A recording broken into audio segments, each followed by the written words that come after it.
අපි බලමු අද කතන්දරය මොකක්ද කියලා. අද කතන්දරේ තමයි සුදු පිහාටුව. සෑම් මාමා කියන්නේ ලස්සන ගම්මානයක සිටි කරුණාවන්ත ගොවියෙක්. හිටි හැටියේම වැස්ස නැති වෙලා හේන් කුඹුරු පාළු වෙලා ගියා.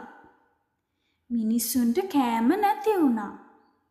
සෑම් මාමා හරීම දුකින් Tamanට කෑමට තිබුණු අවසන් ඉරිඟු කරල කන්න සූදානම් වුණා. ඒ වෙලාවේ ලස්සන සුදු කොකෙක් එතනට පියඹලා ආවා. එතකොට සෑම් මාමා Tamanට කන්න තිබුණු අවසන් ඉරිඟු කරලත් කොකාට කෑමට දීලා වතුරක් දීලා බඩගින්නේම නින්දට යන්න සූදානම් වුණා.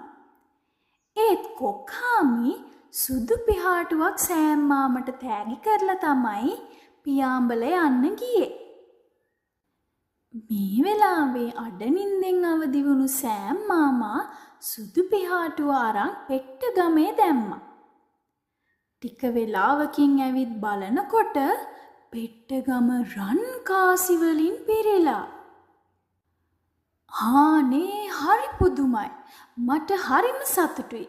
සෑම් මාමා සුදු පිහාටුව හිසේ රඳවගෙන හේනට ගොස් මහන්සි වී වැඩ කළා. දැන් නම් හරිම මහන්සි. ඇලට ගිහින් මූණ ඕද ගන්න ඕනේ. එහෙම කියලා සෑම් මාමා ඇලට ගියා. නැවත හේනට එන විට හේන පුරා සරෝවට බඩ ඉරිඟු ඇවිල්ලා තිබුණා. මේක නම් මහ පුදුමයක්, වාසනාවක්. මට නම් දැන් ඇතිතරම් සරුසාර අස්වැන්න තියෙනවා. මම ගමේ හැමෝටම මේ අසීරු කාලයේදී උදව් කරන්න ඕනේ. බලන්නකෝ මේ සෑම් මාමා කොච්චර හොඳයිද කියලා. ඔයාලත් සෑම් මාමා වගේ හැමෝටම උදව් කරන්න කැමති නේද?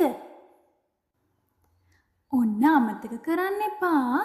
මේ කතාවේ තිබුණු ලස්සන සිදුවීමක්, එහෙමත් නැත්නම් ඔයා කැමතිම සිදුවීමක් මට ඇඳලා එවන්න. බොහොම ස්තුතියි. නැවත හමු වෙමු.